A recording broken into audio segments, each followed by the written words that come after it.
4 డివిజన్లో మెయిన్ రోడ్డుకి లోపల కార్పొరేటరు గవర్నమెంట్ రోడ్లో పేవ్మెంట్ ఆక్యుపై చేసుకొని రూములు కట్టుకొని ఉన్నాడు. ఈయన పేరు అక్బర్ అంట.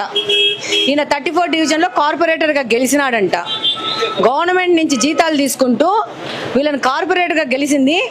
గవర్నమెంట్ ఒక రోడ్లని ఆక్యుపై చేసుకొని పేవ్మెంట్ల మీద రూములు కట్టుకున్నారు జబర్దస్తిగా. అలా స్టాఫ్ వర్క్ చేస్తున్నారు. ఇక్కడ మీరే కదా కార్పొరేటర్ మనుషులే కదా ఇద్దరు.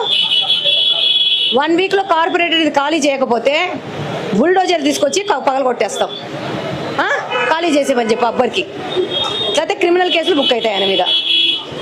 డెఫినెట్గా వీళ్ళ మీద క్రిమినల్ కేసు బుక్ చేయాల్సిన అవసరం ఉంది. కార్పొరేటర్ హోదాలో ఇలా వచ్చి సమాజాన్ని మొత్తం తినేస్తున్నారు వీళ్ళు.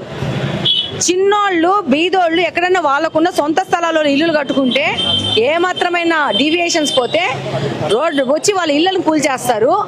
ఒక బాధ్యతాయుతమైన పోస్ట్లో ఉండి ఒక కార్పొరేటర్గా గెలిచి కార్పొరేటర్ రోడ్డు మీద షెడ్లు వేసేసుకొని పర్మనెంట్ ఆఫీస్ పెట్టేసుకున్నాడు. ఇది 5 ఏళ్ల నుంచి వైఎస్ఆర్సీపీ గవర్నమెంట్లో గెలిచిన కార్పొరేటర్ పరిస్థితి. ఈ పక్కన రోడ్లో సేమ్ కాలువ మీద మొత్తం కాలువ మీద ఇది కాలువ. ఒక నిమిషం రామ్మ. ఇట్లా కాలువను మూసేసేసి కాలువ పక్కన ఉన్న పేవ్మెంట్ మీద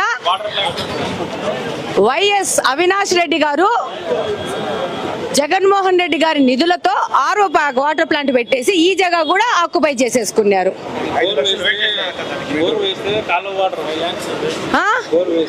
ఇలా ప్రజాధనం దుర్వినియోగం చేయడం ఒక విషయము. అసలు రోడ్లను ఆక్యుపై చేసే హక్కు ఎవరికి ఇచ్చినారు వీళ్ళకి? కాలువను రోడ్లో తీసుకొచ్చేసేసి వీళ్ళ రూములు కట్టుకోవడానికి కాలువలు కూడా జరిపేసుకున్నారు. ఇది ఈ యొక్క ఎంపీ గారి యొక్క పరిపాలన. ఈ ఎంపీ గారిని కడప పార్లమెంట్లో గెలిపించుకునేది ప్రజల ఆస్తులు దోచుకోవడానికి.